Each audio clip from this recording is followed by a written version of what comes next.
નમસ્કાર વિદ્યાર્થી મિત્રો, આગળના ભાગ 4 માં તમે વક્રી ભવનાંક સુધી ભણી ગયા. હવે એના પછીનો મુદ્દો લઈએ.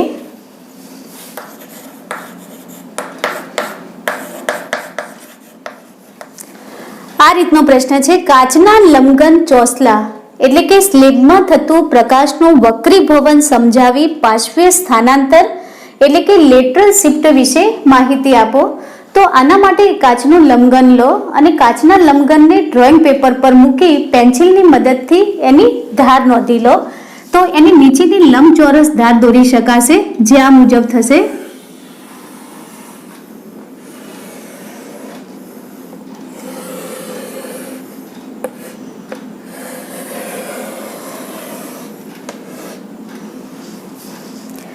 હવે એ ધારને નામ આપી દઈએ A, B, C અને D.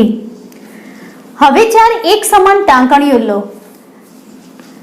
એમાંથી 2 ટાંકણીઓ E અને F એ AB ધારની નજીક એવી રીતે ગોઠવો કે જેથી એમને જોડતી રેખા એ AB ધાર સાથે કોઈક ખૂણો બનાવે. હવે ટાંકણીઓ E અને F નું પ્રતિબિંબ CD ધાર ઉપરથી જુઓ અને એની લાઈનમાં બીજી 2 ટાંકણીઓ G અને H ઊભી કરો.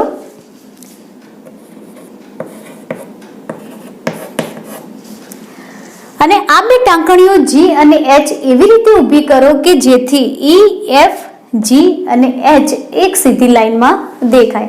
કાચના લંબઘનમાં જોઈશું તો 4 ટાંકણીઓ એક સીધી લાઈનમાં દેખાશે. હવે કાચનો લંબઘન અને ટાંકણીઓ ઉઠાવી લો અને પછી આકૃતિ જુઓ તો ટાંકણીઓ એક સીધી લાઈનમાં દેખાતી નથી. તો આવું વક્રીભવનના કારણે થાય છે. કેવી રીતે વક્રીભવન થાય છે જોઈએ તો કે ટાંકણીઓ E અને F ના છિદ્રોને જોડતી રેખા દોરો અને એ રેખા AB ધારને જ્યાં સ્પર્શે ત્યાં O નામ આપો. એ જ રીતે ટાંકણીઓ G અને H ના છિદ્રોને જોડતી રેખા દોરો, GH દોરો, અને એ CD ધારને જ્યાં સ્પર્શે ત્યાં ઓડેસ નામ આપો. હવે O અને ઓડેસ ને જોડો. ત્યારબાદ EF રેખાને લંબાવો.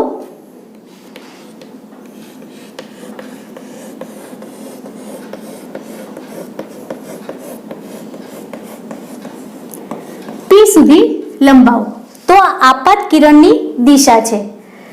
પણ કાચના લંબઘનને કારણે આપાત કિરણ સીધું જવાને બદલે આ રીતે વાંકું વળે છે. ફરી પાછું લંબઘનની બહાર નીકળે એટલે બીજી વખત વક્રીભવન થાય છે. તો કે O આગળ AB સપાટીને લંબ NN' દોરો. AB સપાટીને લંબ NN'. OD આગળ CD સપાટીને લંબ MN' દોરો. તો આ લંબ MN'. હવે AB સપાટીની વાત કરીએ તો પ્રકાશનું કિરણ હવામાંથી કાચમાં પ્રવેશે છે અને CD સપાટી માટે વાત કરીએ તો પ્રકાશનું કિરણ કાચમાંથી હવામાં પ્રવેશે છે. તો પ્રથમ AB સપાટીની વાત કરીએ તો AB સપાટી માટે EF એ આપાત કિરણ થશે અને OA' એ વક્રીભૂત કિરણ થશે. આ આપાત કોણ થશે એના માટે સંકેત આપીએ I1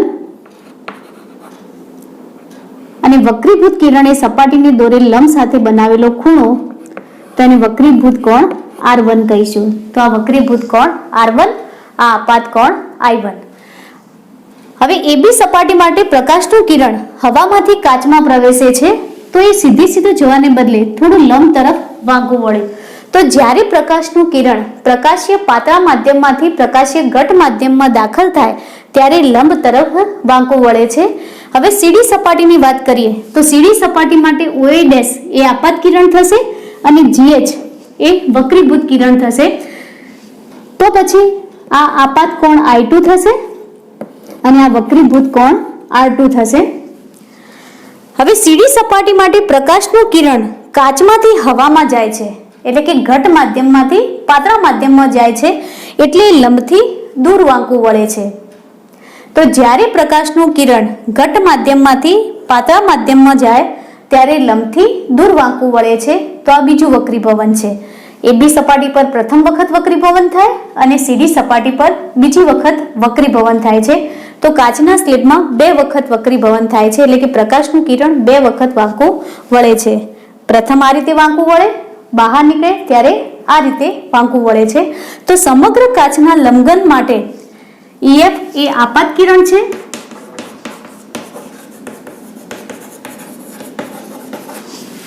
OA' એ વક્રીભૂત કિરણ છે,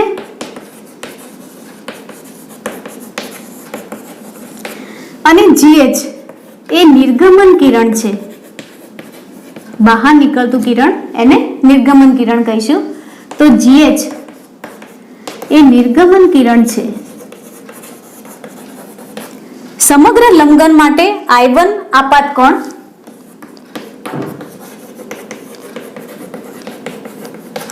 અને R2 એ નિર્ગમન કિરણે લંબ સાથે બનાવેલો ખૂણો જેને નિર્ગમન કોણ કહીશું. તો R2 એ નિર્ગમન કોણ છે. તો કાચના સ્લેબમાં થતા વક્રીભવન માટે આપાત કોણ I1 અને નિર્ગમન કોણ R2 ના મૂલ્યો સમાન રહે છે. તો કે શા માટે? તો કાચના લંબઘનમાં સામસામેની ધાર એકબીજાને સમાંતર છે, માટે આપાત કોણ I1 અને નિર્ગમન કોણ R2 ના મૂલ્યો સમાન રહે છે.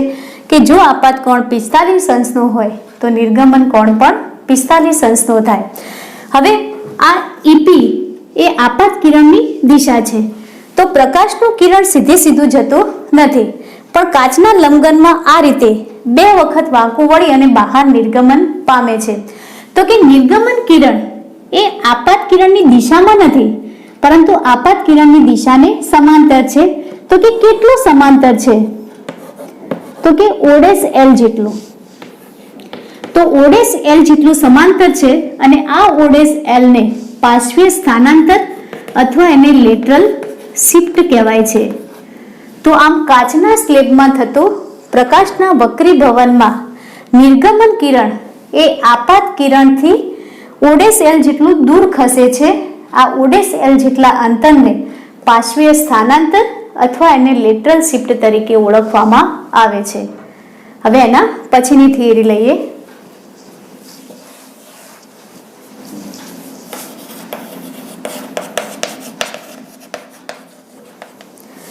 આ રીતનો પ્રશ્ન છે, લેન્સ એટલે શું? લેન્સના પ્રકાર સમજાવો. તો લેન્સની વ્યાખ્યા આ મુજબ થાય: એક અથવા બંને વક્ર સપાટીઓ દ્વારા ઘેરાતા પારદર્શક માધ્યમને લેન્સ કહે છે. તો લેન્સ જે છે એની ઓછામાં ઓછી એક સપાટી વક્ર હોય છે અને બીજી સપાટી સમતલ હોય છે, પણ ઘણી વખત લેન્સની બંને સપાટીઓ પણ વક્ર હોઈ શકે છે. તો લેન્સના પ્રકાર, તો લેન્સના 2 પ્રકાર છે: બહિર્ગોળ લેન્સ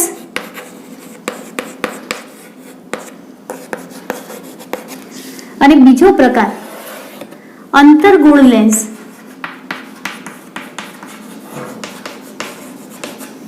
તો બહિર્ગોળ લેન્સની આકૃતિ આ મુજબ થશે.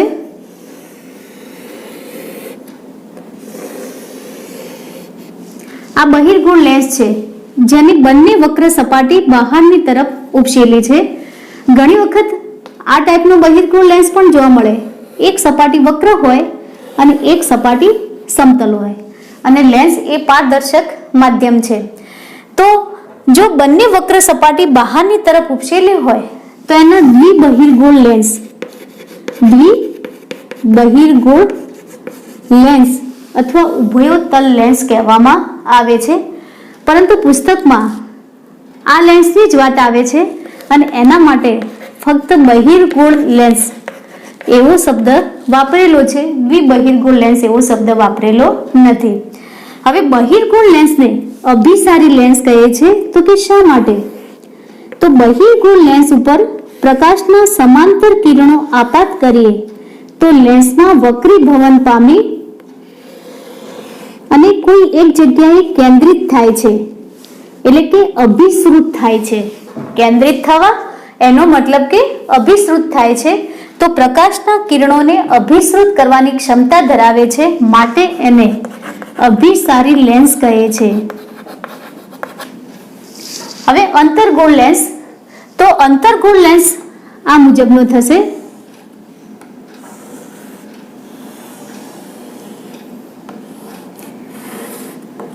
એની બંને વક્ર સપાટી અંદરની તરફ વળેલી હોય એને અંતર્ગોળ લેન્સ, પણ બંને વક્ર સપાટી અંદરની તરફ વળેલી છે એટલે એને દ્વિઅંતર્ગોળ લેન્સ કહી શકાય. ઘણી વખત અંતર્ગોળ લેન્સ આ પ્રકારનો પણ હોય છે, એક વક્ર સપાટી હોય અને એક સમતલ સપાટી હોય, પણ પુસ્તકમાં આ લેન્સની વાત છે અને એના માટે ફક્ત અંતર્ગોળ લેન્સ એવો શબ્દ વાપરેલો છે, દ્વિઅંતર્ગોળ લેન્સ એવો શબ્દ વાપરેલો નથી. હવે અંતર્ગોળ લેન્સને અપસારી લેન્સ કહે છે, તો કે શા માટે? તો અંતર્ગોળ લેન્સ ઉપર પ્રકાશના સમાંતર કિરણો આપાત કરીએ તો લેન્સમાં વક્રીભવન પામી અને એકબીજાથી દૂર જાય છે, એટલે કે અપસારી થાય છે. તો કિરણોને અપસૃત કરવાની ક્ષમતા ધરાવે છે, માટે એને અપસારી લેન્સ કહેવામાં આવે છે. ચલો હવે એના પછીનો મુદ્દો લઈએ.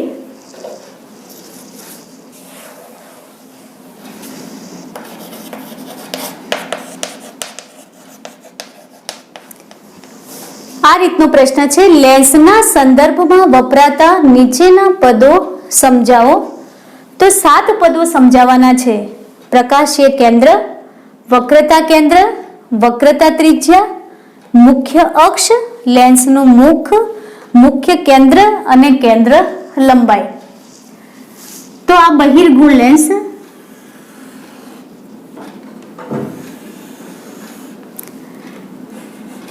અને આ અંતર્ગોળ લેન્સ.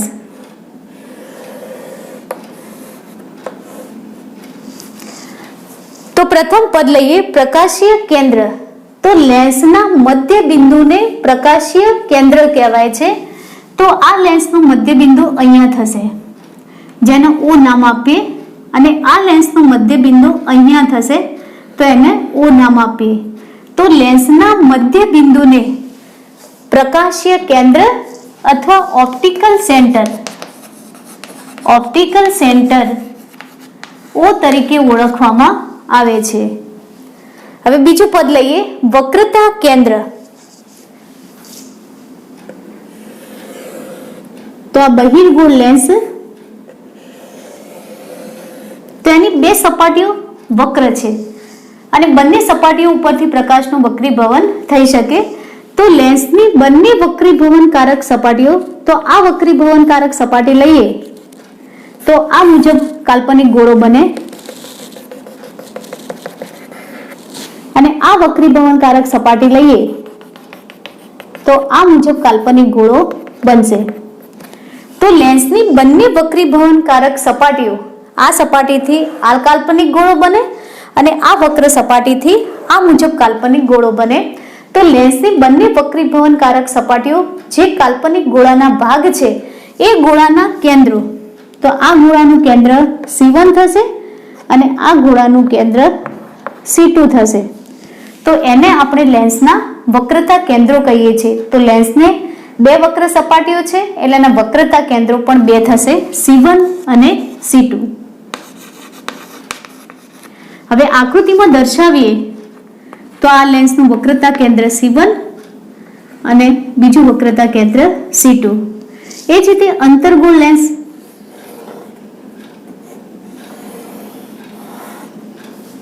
તો અંતર્ગોળ લેન્સની આ વક્ર સપાટીથી આ મુજબ કાલ્પનિક ગોળો બને અને આ વક્ર સપાટીથી આ મુજબ ગોળો બનશે.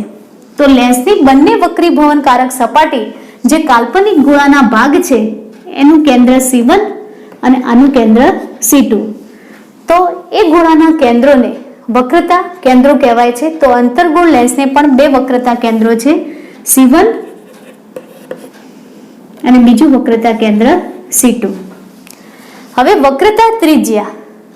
તો લેન્સની બંને વક્રીભવનકારક સપાટીઓ જે કાલ્પનિક ગોળાના ભાગ છે એ ગોળાની ત્રિજ્યાઓને લેન્સની વક્રતા ત્રિજ્યાઓ કહેવાય છે.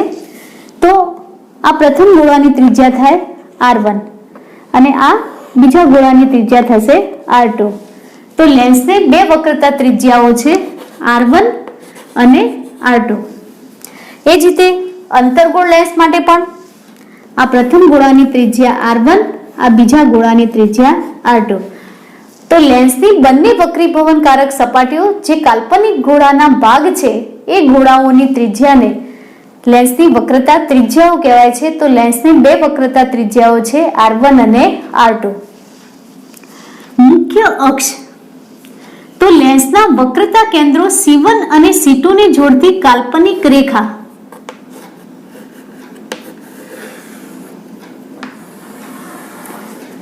એને લેન્સની મુખ્ય અક્ષ કહે છે.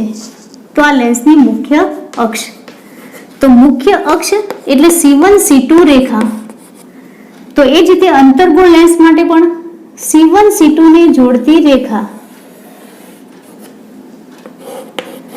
એના આપણે અંતર્ગોળ લેન્સની મુખ્ય અક્ષ કહીશું.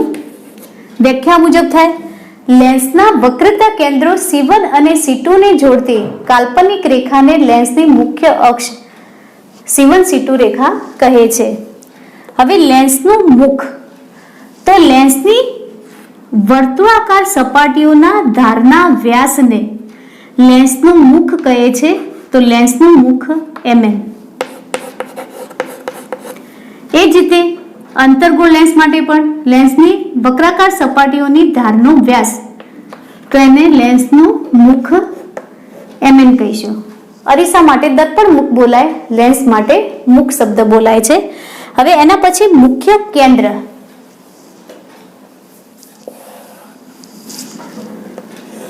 તો આ બહિર્ગોળ લેન્સની આ મુખ્ય અક્ષ. તો બહિર્ગોળ લેન્સના મુખ્ય અક્ષને સમાંતર કિરણો આપાત કરીએ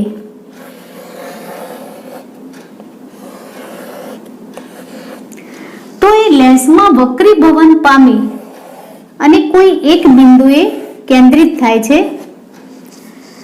અને તે બિંદુને લેન્સનું મુખ્ય કેન્દ્ર કહે છે.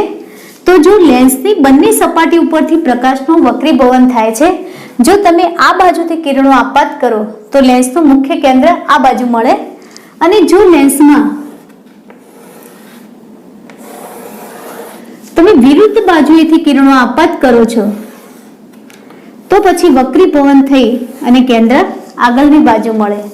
તો લેન્સને બે મુખ્ય કેન્દ્રો છે, બે વક્રીભવનકારક સપાટીઓ છે એટલે લેન્સના બે મુખ્ય કેન્દ્રો થશે અને મુખ્ય કેન્દ્ર માટે સંકેત વપરાય છે F. તો બે મુખ્ય કેન્દ્રો F1 અને F2. તો આગળનું મુખ્ય કેન્દ્ર F1 અને પાછળનું મુખ્ય કેન્દ્ર F2. એ જ રીતે અંતર્ગોળ લેન્સ માટે લઈએ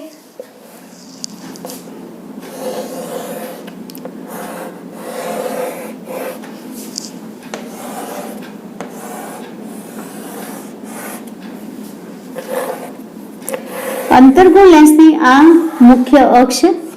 તો અંતર્ગોળ લેન્સના મુખ્ય અક્ષની સમાંતર કિરણો આપાત કરીએ તો લેન્સમાં વક્રીભવન પામે અને આ રીતે અપસારી થાય છે, પરંતુ એને પાછળની દિશામાં લંબાવીએ તો કોઈ એક બિંદુએ કેન્દ્રિત થતા હોય એવો ભાસ થાય અને ત્યો આગળ આભાસી મુખ્ય કેન્દ્ર F1 રચાય. હવે બીજી સપાટી ઉપરથી કિરણો આપાત કરીએ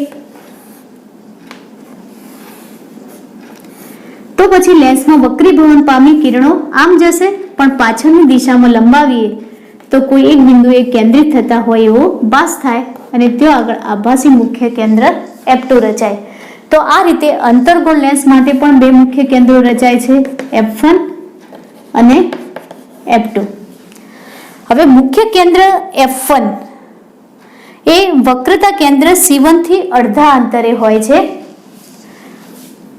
ઓપ્ટિકલ સેન્ટર O થી વક્રતા કેન્દ્ર C સુધીનું અંતર એને વક્રતા ત્રિજ્યા R કહીશું, પરંતુ ઓપ્ટિકલ સેન્ટર O થી મુખ્ય કેન્દ્ર સુધીનું અંતર એના આપણે કેન્દ્ર લંબાઈ કહીશું. તો કેન્દ્ર લંબાઈ માટે સંકેત વપરાય છે F. હવે કિરણો હંમેશા લેન્સની આ બાજુથી જ આપાત કરીશું, પાછળની બાજુએથી આપાત આપણે કરતા નથી. તો પછી બહિર્ગોળ લેન્સમાં કિરણો અહીંથી આપાત કરીશું એટલે મુખ્ય કેન્દ્ર આ ગણીશું. તો બહિર્ગોળ લેન્સમાં મુખ્ય કેન્દ્ર પાછળનું ગણાય એટલે કેન્દ્ર લંબાઈ પણ આ થશે OF2 અને અંતર્ગોળ લેન્સમાં મુખ્ય કેન્દ્ર આગળનું થશે એટલે કેન્દ્ર લંબાઈ આગળની ગણાશે.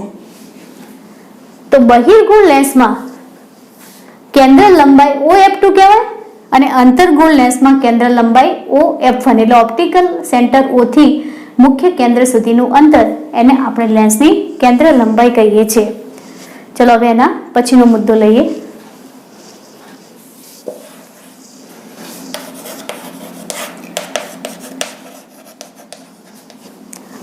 આ રીતનો પ્રશ્ન છે, લેન્સથી રચાતા પ્રતિબિંબો મેળવવા માટે વપરાતા કિરણો. તો 3 કિરણો છે.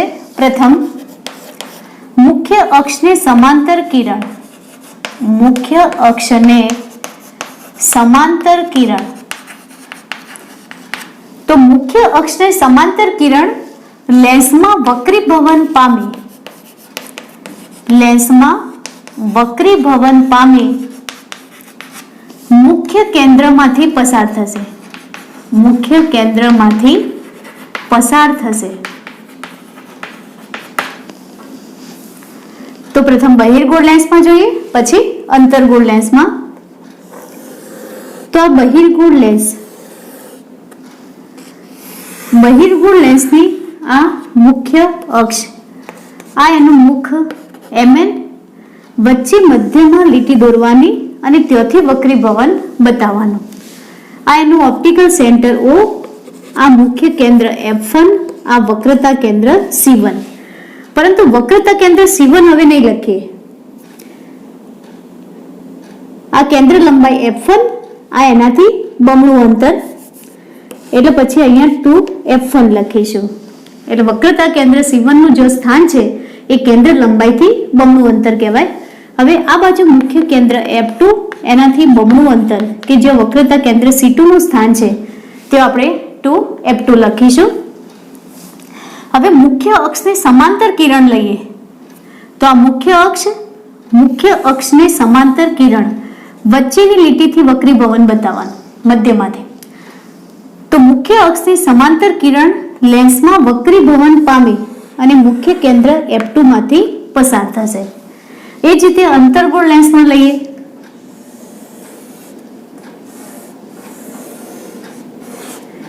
તો આ અંતર્ગોળ લેન્સ, એની મુખ્ય અક્ષ, મધ્યમાં લીટી દોરીએ.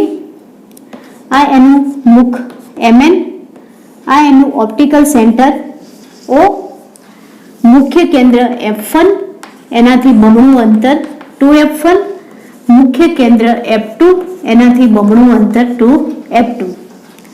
હવે મુખ્ય અક્ષને સમાંતર કિરણ લઈએ. તો આ મુખ્ય અક્ષને સમાંતર કિરણ એક્ઝેક્ટ મધ્ય સુધી લઈ જવાનું અને ત્યાંથી વક્રીભવન બતાવીએ છીએ. તો મુખ્ય અક્ષને સમાંતર કિરણ લેન્સમાં વક્રીભવન પામી અને આ રીતે જશે.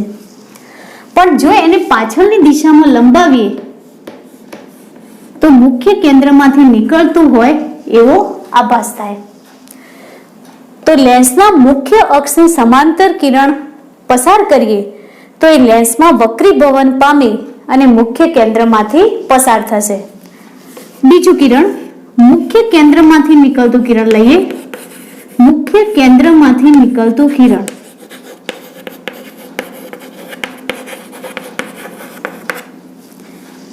તો એ લેન્સમાં વક્રીભવન પામી, લેન્સમાં વક્રીભવન પામી મુખ્ય અક્ષને સમાંતર જશે, મુખ્ય અક્ષને સમાંતર જશે.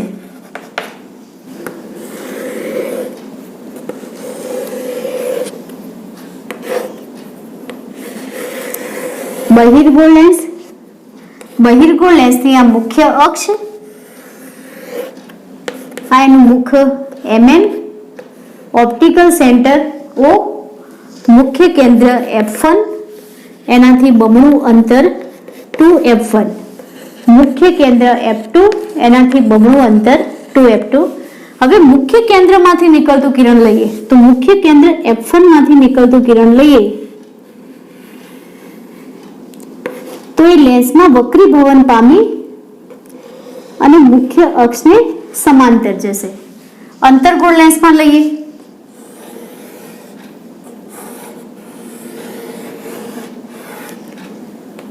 તો આ અંતર્ગોળ લેન્સની મુખ્ય અક્ષ,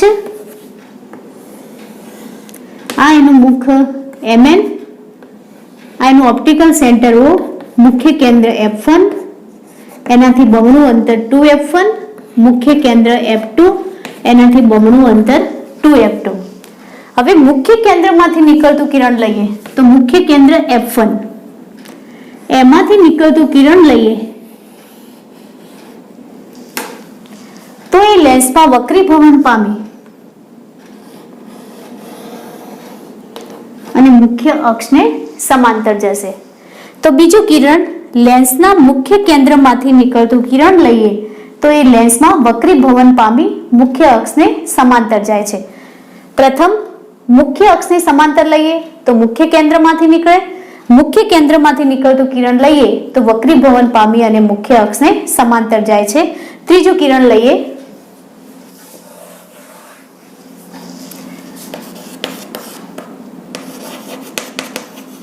ઓપ્ટિકલ સેન્ટર ઓમાંથી નીકળતું કિરણ, ઓમાંથી નીકળતું કિરણ. તો ઓપ્ટિકલ સેન્ટર ઓમાંથી નીકળતું કિરણ લઈએ તો એ વક્રીભવન પામ્યા સિવાય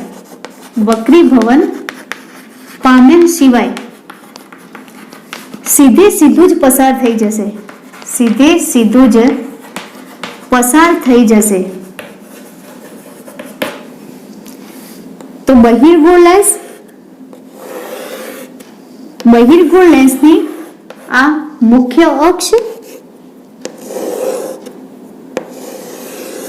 આ એનું મુખ MN, ઓપ્ટિકલ સેન્ટર O, મુખ્ય કેન્દ્ર F1 એનાથી બમણું અંતર 2F1, મુખ્ય કેન્દ્ર F2 એનાથી બમણું અંતર 2F2.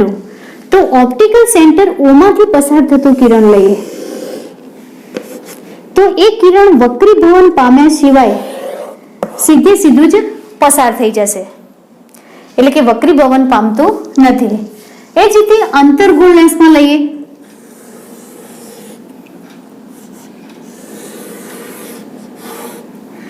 તો આ અંતર્ગોળ લેન્સ, આ એની મુખ્ય અક્ષ, આ એનું મુખ MN, ઓપ્ટિકલ સેન્ટર O, મુખ્ય કેન્દ્ર F1 એનાથી બમણું અંતર 2F1, મુખ્ય કેન્દ્ર F2 એનાથી બમણું અંતર 2F2.